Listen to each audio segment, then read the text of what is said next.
Success will never be a big step in the future. Success is just a small step taken now. Jonatan Må. Can you feel that twist in your belly? That fear in your heart? The voice in your head that tells you you're not up to the job? It shouts that you don't know what you're doing at work. That you're making it up as you go along. That you're faking it. Do you feel like an imposter most of the time, a fraud who's always on the verge of being found out? Good. Because many other people are too. A rude awakening. I first learned of imposter syndrome while attending career talks with management consultancies.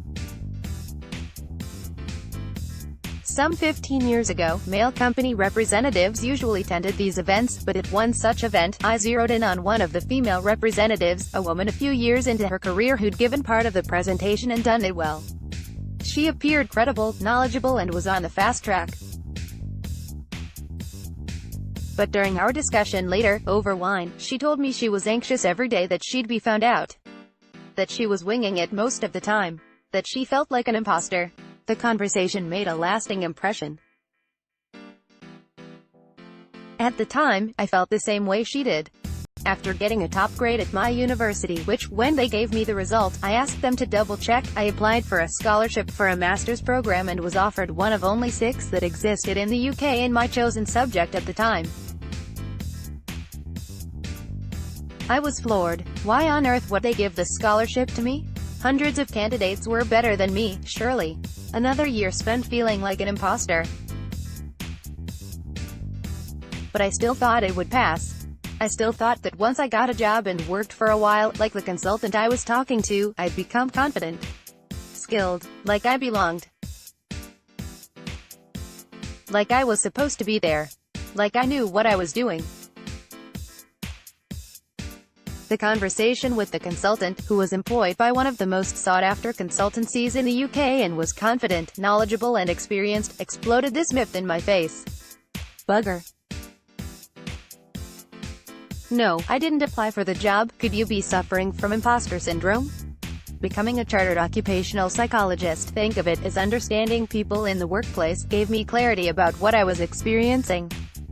Imposter syndrome. But I wasn't alone. Imposter syndrome, coined as far back as the 1970s by Dr. Pauline Clance and Dr. Suzanne Imes, refers to somebody who does her job effectively and efficiently, that is, she does it well, but thinks she doesn't. Instead, she thinks she's an imposter, a fraud, a charlatan who will see a giant finger come down from the sky at any moment and point her out with a flashing sign that reads "faking it." Imposter syndrome seems to affect high achievers especially, and it's more common in women than men, which is not to say men don't feel it too. It's exhausting and is underpinned by a constant and unwarranted fear of being found out, that you're not as good as others think you are. Sufferers have a lack of self-confidence and find it difficult to enjoy their own achievements, believing that these must have been one-offs or accidents, and that soon people will realize what they're really like. They have both a fear of success and a fear of failure, and may even opt for easier career challenges in order to manage this. It's common, and all kinds of people we would consider highly successful may suffer from it. Move past imposter syndrome. You can create a more realistic, healthy version of reality that will serve you better and let you embrace your success. How? Read on. 1.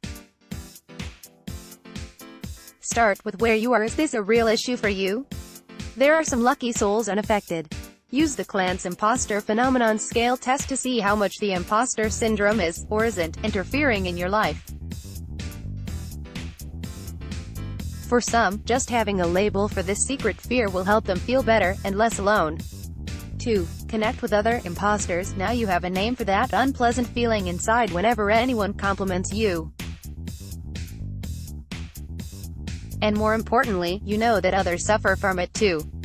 Share your fears with trusted friends or colleagues, and experience the reality that you're not alone in this. Listen for others who downplay compliments, or sound as if they feel like they don't belong, and open up a conversation about the issue. Share your thoughts, feelings, and strategies for how you might overcome it. 3. Stick to just the facts, ma'am. Look at reality. What's actually going on? What are the observable facts about this situation? Are you paying attention to your inner critic or your direct experience? Do you commonly attribute your success to luck, and your failures to your own abilities? Say you've given a big presentation. What's the feedback from others? If they give you good feedback, accept it. Don't assume that they're hiding their negative opinions from you. Use the feedback formula. What did I do well, and what could I do differently, to get balanced feedback? But ensure you don't ignore the positive feedback for the negative. Create a positive feedback file. Whenever someone pays you a compliment or gives you good feedback, pop it into this file. This way, when you're doubting yourself, you can dip back into this file to remind yourself of the reality of the situation. 4. Knock perfectionism on its head. You are allowed to make mistakes. To be human. Many sufferers of imposter syndrome feel this way precisely because, knowing their field so well, they're acutely aware of all the things they don't know about their area of expertise or topic. But perfection is impossible. It's an unobtainable ideal. Work on managing your perfectionism by relaxing your own standards, being realistic about the consequences of failure, and perhaps even making the odd deliberate mistake, and then seeing what happens. Does the world end? 5. Take care of self-care. Looking after your basic self-care needs is crucial for getting on top of imposter syndrome. When we're hungry, tired, or in poor health, we're more susceptible to listening to your unhelpful thoughts of imposter syndrome. Step back and look at yourself. Are you taking care of yourself? This could include eating, sleeping, not exercising, overusing stimulants like coffee, and not getting enough time alone or time with others. 6. Be realistic about others' achievements. We tend to compare our own insides, the deepest, darkest thoughts and feelings about what we know about ourselves, with others' outsides, the face they carry, present to the world. This has only worsened as social media proliferates, and we have an even more skewed version of people's true selves. When we do this, we're not comparing like with like. If, as in number 3 above, you look at external validation, and you compare what others say about you with what others say about your colleagues or friends, you are likely to find a lot more consistency. Whereas if, as in number 2 above, you compare your own inside thoughts and feelings about success with other imposters' inside thoughts and feelings about success, you might be surprised at how much consistency exists between the two. But comparing your inside with their outside? You're not even comparing apples and pears, but apples and chairs.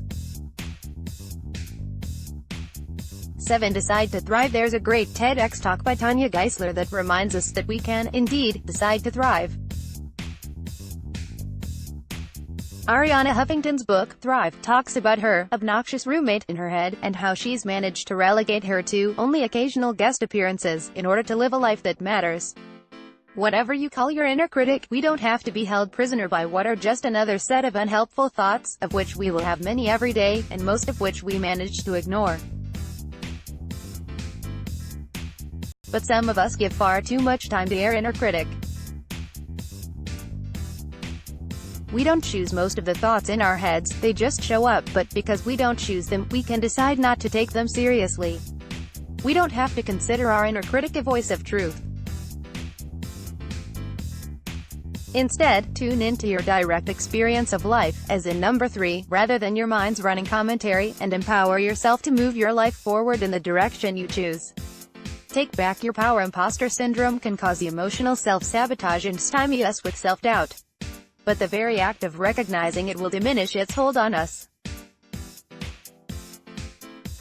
Give us the opportunity to truly embrace our success. I no longer have the same levels of anxiety about others finding me out. I'm comforted by the fact that no one can see inside my head, just as I can't see into anyone else's. My compliments file helps me ground myself in the reality of what others think about me. And I can look back at my tangible accomplishments, including professional testimonials clients have written for me, awards I have won, living in several different countries, working as an international consultant and many more, presenting to 200 people, keeping strong friendships despite barriers of thousands of miles, and just being able to write and share this sentence.